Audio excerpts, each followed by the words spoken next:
Bonjour à tous, on se retrouve aujourd'hui pour une FAQ. Alors ça fait longtemps que je n'ai rien posté depuis la fin de la saison. Vous m'avez beaucoup manqué, donc là j'ai hâte de répondre à vos questions. Et d'ailleurs merci pour toutes les questions que vous m'avez posées. Il y a des questions sur le mercato, il y a des questions sur la saison prochaine, il y a des questions sur la Coupe du Monde des clubs, il y a énormément de questions. Donc merci à tous ceux qui ont participé. Et on commence tout de suite avec la première question qui concerne le Ballon d'Or.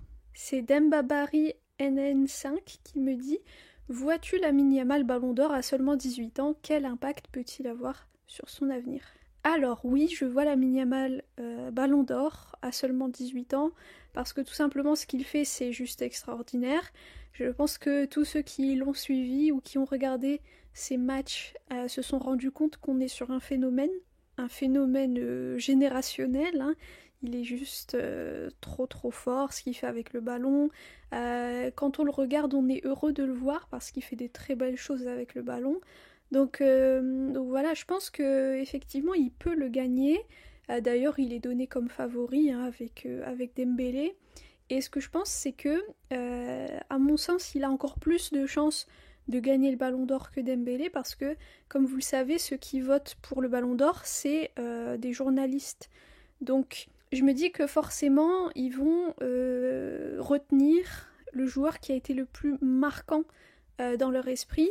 Et je pense que Lamine Yamal a une longueur d'avance sur Dembélé en termes de choses extraordinaires qu'il fait sur le terrain et au vu de son âge aussi. Donc je pense que les journalistes votent selon le joueur qui les a le plus impressionnés. Après, évidemment, il y a aussi d'autres critères, les titres collectifs, je pense. Je sais pas si les critères ont changé cette année, mais vous voyez, je pense que vraiment, Lamine, il a marqué les esprits. Tout le monde parle de lui, etc., etc. Donc oui, moi je pense qu'il peut le gagner. C'est un candidat très sérieux. Je serais vraiment heureuse qu'il le gagne.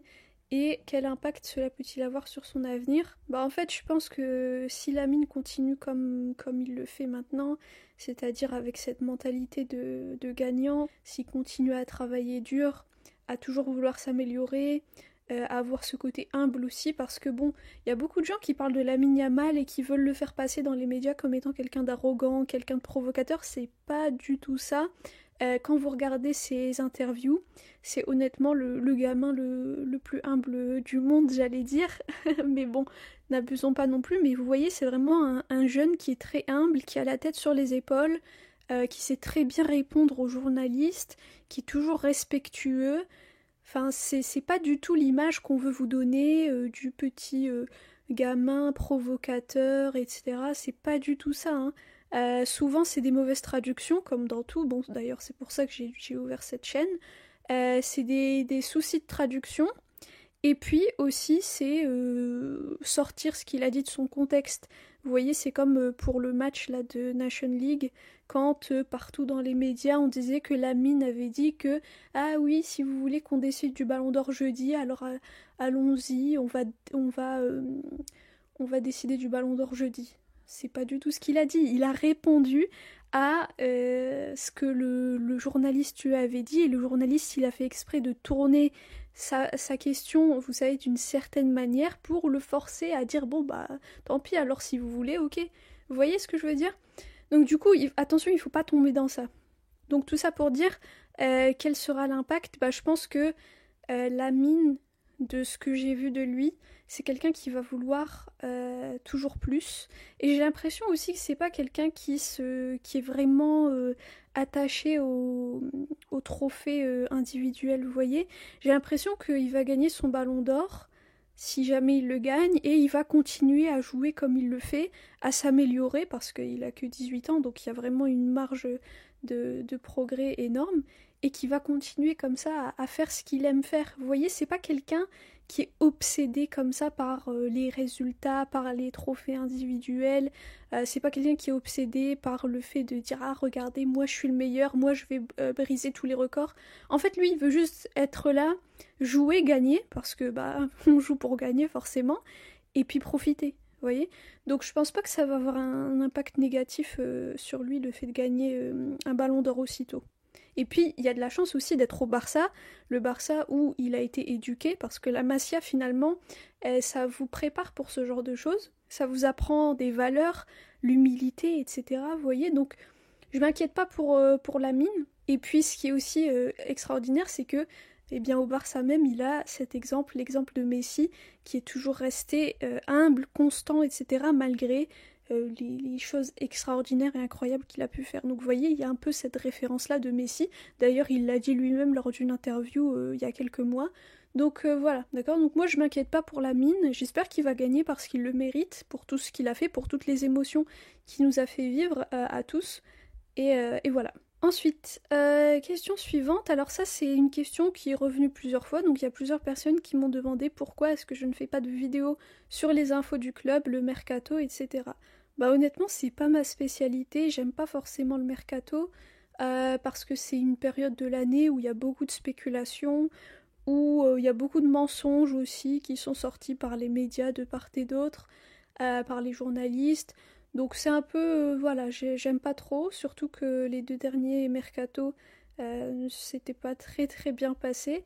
Donc bon, je suis quand même un petit peu les actus pour voir ce qui se dit, quel est le joueur qui risque de partir, quels sont les joueurs qui risquent de venir, mais sans plus. Et si vous voulez avoir plus d'infos sur sur le mercato, etc., bah, n'hésitez pas à suivre tous les autres créateurs de contenu Barça qui font très très bien leur travail et qui parlent presque tous les jours des infos concernant le club et le mercato. Ensuite, toujours concernant le mercato, il y a Rachian Gnongo 1140 qui me dit c'est qui ton favori pour nous renforcer au poste d'ailier entre Nico, Luis Diaz, Rafael Leao, Rashford, etc.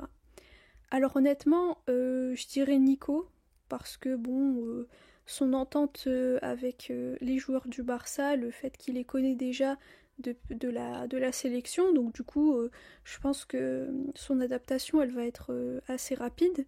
Et puis aussi pour l'avoir vu jouer, que ce soit avec l'Espagne ou avec Bilbao. Les autres, Luis Diaz, Rafael Leao, Rashford, je vous avoue que je suis pas forcément leur match. Liverpool, Milan, etc. Je suis pas les matchs, donc c'est pas des joueurs que je connais particulièrement. Ensuite, d'autres questions concernant le mercato. Il y a Arnold Conan qui me dit quels sont pour toi les postes prioritaires à renforcer lors de ce mercato. J'aurais dit un gardien, mais apparemment c'est déjà fait parce que Joan Garcia a signé. Donc à part un gardien, il faudrait commencer à réfléchir peut-être à un numéro 9, pardon. Je pense que le club va plutôt attendre l'année prochaine pour prendre un numéro 9 parce que Lewandowski, honnêtement, c'est l'un des joueurs qui me frustre le plus. Même s'il met des buts, etc. Hein, évidemment, ça personne peut lui retirer. Mais le nombre de ratés, les contrôles ratés, enfin, vous voyez, c'est des choses qui cassent en fait la dynamique du jeu et moi ça m'agace parce que tout est bien fait et là t'arrives sur Lewandowski et hop il sait pas faire son contrôle. Donc après évidemment grand respect à Lewandowski, hein, c'est un joueur immense etc. Mais là voilà il a 37 ans, il a un petit peu de mal sur certains aspects. Donc moi honnêtement c'est un joueur qui me frustre. Donc voilà après bon bah à part ça, oui, un ailier comme Nico et voilà, ça serait. Je pense que Hansi a réussi à faire sortir le meilleur de chaque joueur. Donc du coup, on est assez bien rodé, on est assez bien fourni en termes de joueurs pour la saison qui arrive à part ça. Ensuite, Mustapha Koulibaly, 39-14, dit quelles sont les chances du Barça pour recruter Nico Williams. Alors je sais pas, hein, honnêtement, l'année dernière ça avait l'air d'être très proche, en tout cas de ce qu'on voyait dans la presse, et puis aussi les déclarations de Laporta quand on lui posait la question. Cette année c'est un peu différent, on a l'impression qu'il y a un peu plus de réserve de la part de Laporta. Quand on lui a posé la question, il n'a pas forcément répondu.